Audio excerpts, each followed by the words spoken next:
L'avion est un moyen de transport qui peut s'affranchir des frontières et dans une certaine mesure des distances. De fait, la nécessité d'harmoniser les réglementations nationales s'est très rapidement fait sentir. La première tentative de réglementation internationale eut lieu en 1910, faisant suite à la traversée de la Manche par Blériot. En dehors de l'exploit technique que représentait ce vol, il a posé le problème de la souveraineté de l'espace aérien d'un État. Or, pour cela, il fallait d'abord définir cet espace aérien. La conférence de 1910 n'a débouché sur rien. Les États ne se sont pas mis d'accord.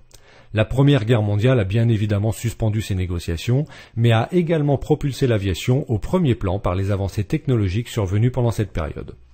Une fois la paix revenue, les États se sont de nouveau penchés sur le problème des vols internationaux.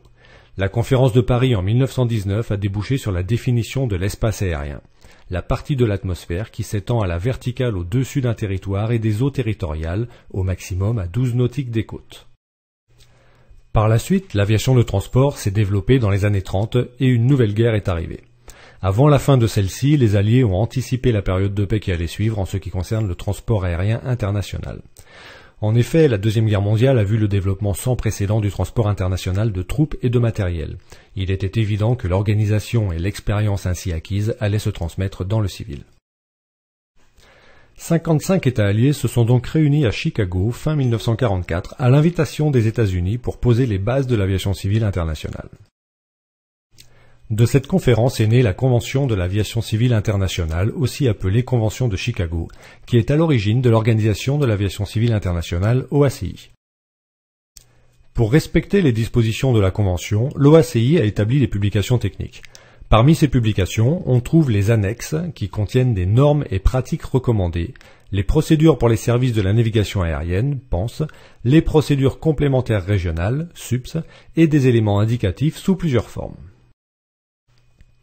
Une norme est toute spécification portant sur les caractéristiques physiques, la configuration, le matériel, les performances, le personnel et les procédures, dont l'application uniforme est reconnue nécessaire à la sécurité ou à la régularité de la navigation aérienne internationale, et à laquelle les États contractants sont tenus de se conformer en application des dispositions de la Convention.